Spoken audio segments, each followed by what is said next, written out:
गद्य भाग के जिस पाठ का आज हम अध्ययन करेंगे उसकी लेखिका है महादेवी वर्मा। पाठ का नाम है भक्तिन। महादेवी वर्मा किसी परिचय की मोहताज नहीं है। आप जानते हैं कि हिंदी साहित्य के क्षेत्र में छायावाद के प्रमुख 4 आधार स्तंभ में एक मानी जाती हैं।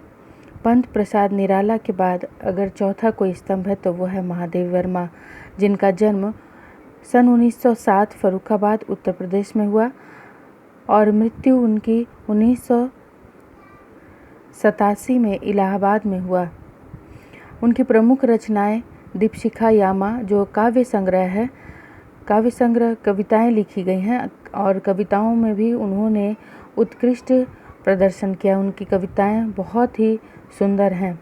श्रृंखला की कड़ियाँ, आपदा, संकल्पिता, भारतीय संस्कृति के स्वर, अतीत के चलचित्र, स्मृति की रेखाएं, पथ के साथी, मेरा परिवार, ये सब उनके गद्य संग्रह हैं। गद्य के विभिन्न विधाओं में लिखे गए हैं। उन्हें कई पुरस्कारों से भी सम्मानित किया गया है, जैसे ज्ञानपीठ पुरस्कार जो उन्हें यामा काव्य संग्रह के लिए मिला था और भारत भारती पुरस्कार तथा पद्म भूषण से भी सम्मानित किया गया है। ये बहुत ही प्रतिभाशाली महिला थी। इन्होंने स्त्रियों में शिक्षा का प्रसार करने के लिए प्रयाग विद्यापीठ की स्थापना की। बहुमुखी प्रतिभा की धनी महादेवी वर्मा के गद्य संग्रह से आज हम भक्तिन पाठ का अध्ययन करेंगे। स्मृति की रेखाएं जो उनका एक संस्मरणात्मक रेखा चित्र है, उसमें से भक्तिन पाठ का आज हम लोग अध्ययन करेंगे।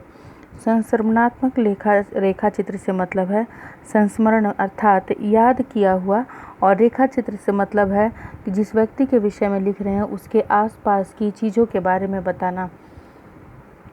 ऐसी ही एक महिला के विषय में उन्होंने अपनी स्मृति की रेखाएं गद्य संग्रह में वर्णन किया है। आइए पाठ को देखें। छोटे कद और दुबले शरीर वाली भक्तिन अपने पतले होठों के कोने में दृढ़ संकल्प और छोटी आंखों में एक विचित्र समझदारी लेकर जिस दिन पहले मेरे पास उपस्थित हुई थी, तब से आज तक एक युग सा समय बीत चुका है।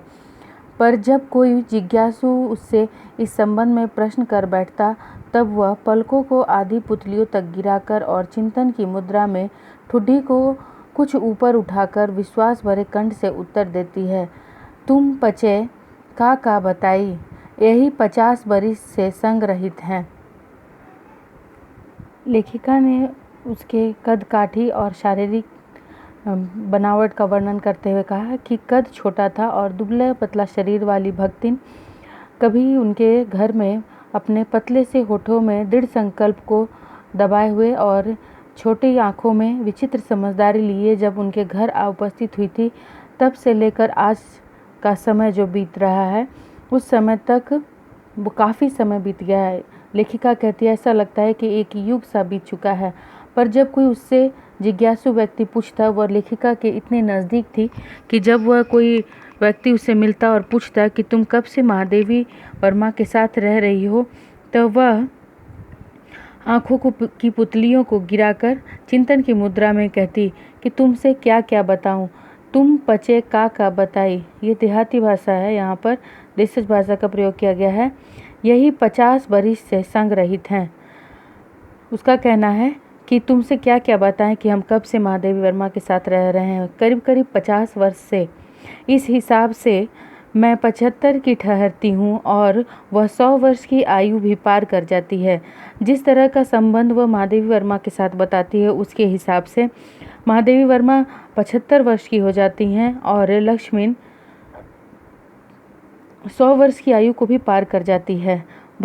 इसका भक्तिन को पता नहीं, उसे यह ध्यान ही नहीं है कि वह कब से महादेवी वर्मा के साथ रह रही है, अर्थात इतनी घनिष्ठता के साथ वह उनके साथ रह रही है कि उसे समय ऐसा लगता है कि वह काफ़ी समय से, युगों से उनके साथ है।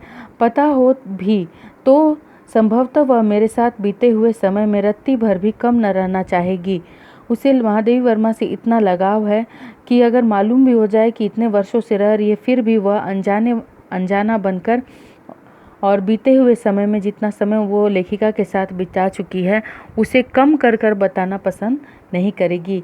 मुझे तो विश्वास होता जा रहा है कि कुछ वर्ष और बीत जाने पर वह मेरे साथ रहने के समय को खींचकर 100 वर्ष तक पहुंचा देगी, चाहे उसके हिसाब से मुझे 150 वर्ष की असंभव आयु का भार क्यों न ढोना पड़े। जिस लेखिका यहाँ व्यंग्य करती हुई कहती है कि जिस हिसाब से वह अपने और मेरे संबंधों को बताती है और जिस उम्र का वह जिक्र करती है, अगर ऐसे ही चलता रहा तो किसी दिन वह खींच कर यह बताएगी कि मैं 100 वर्षों से लेखिका के साथ रह रही हूँ। अर्थात इस बात को कहने से लेखिका 150 वर्ष की आयु को भी पार कर जाएंगी।